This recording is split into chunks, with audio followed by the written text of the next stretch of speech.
Today, we're not just looking at some exercise system. No, we're diving into a story of radical transformation. It's the story of how one of history's most fragile men forged a yoga method known for its power, its precision, and its unyielding fire. This idea, it's right at the heart of our story. You know, a flame needs fuel, it needs focus, and it needs a fierce, unyielding will to burn. This was never about gentle stretching. This was about forging a whole new reality. So that's the big question, right? How did a man who started with almost nothing, physically speaking, create a system that demands so much? Well, the answer is an incredible lesson in how you can turn weakness into a laboratory for genius. Our story begins not with strength, but with some pretty profound vulnerability. When we think of a yoga master, we kind of picture perfect health, right? But for the young BKS Iyengar, reality was the total opposite. His childhood was just this relentless battle. He was up against tuberculosis, malaria, typhoid, malnutrition, you name it. He was, by all accounts, a tiny flame just threatening to go out. So for Iyengar, yoga wasn't some hobby or a cool lifestyle choice. It was a last resort. It was this rigorous, demanding discipline that he grabbed onto in a desperate attempt to reclaim his own health and, quite literally, his own breath. This fight for survival, it led him down a path that was paved with enormous challenges. But it was right there, in that very crucible, that both the man and his revolutionary method were forged. These obstacles, they became his greatest teachers. His constant sickness, the poverty, his severe physical limits, and even this really harsh training under his brother-in-law. All of it forced him to innovate. See, he couldn't rely on natural ability, so he had to rely on deep, meticulous exploration. And this was the turning point. Instead of seeing his weak body as a prison, he completely flipped the script. He turned it into his laboratory. Every ache, every limitation, every single struggle became a question that he had to answer, and that's what led him to dissect every yoga posture with this insane level of detail. And what was the result of this lifelong experiment? Well, get this. Despite his frail start, Iyengar practiced with incredible intensity for hours a day well into his 90s. It's almost unbelievable.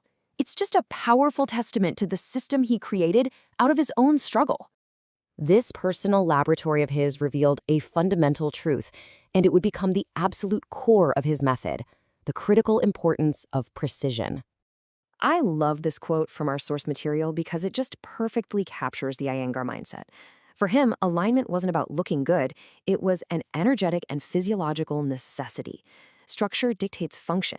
If your alignment is off, the energy can't flow and your body just can't work the way it's supposed to.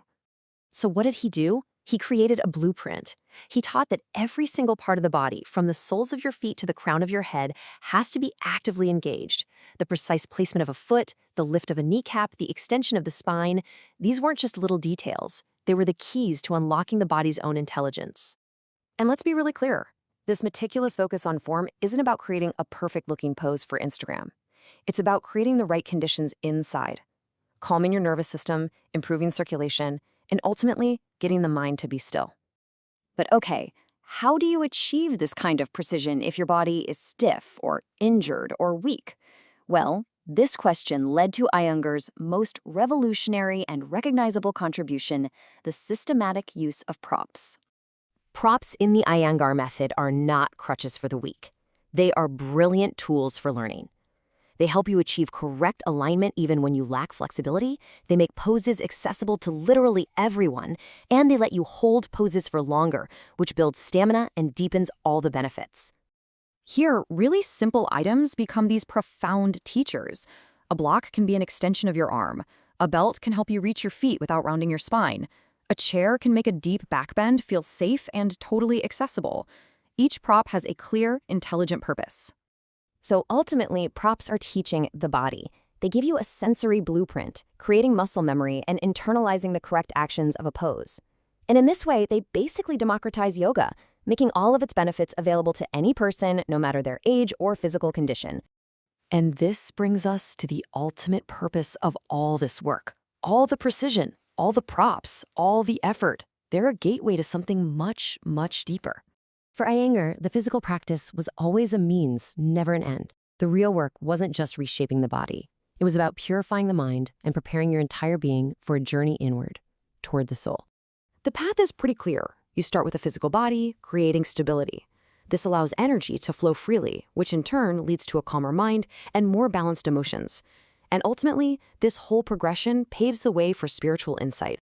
This is the final goal. Through sustained, intelligent practice, the body and the mind, well, they stop being sources of distraction.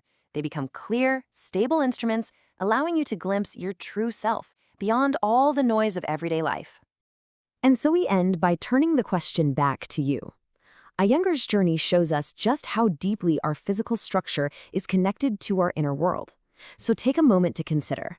When you stand, when you sit, when you walk, how does your external form reflect what's actually happening within? That's a question worth exploring.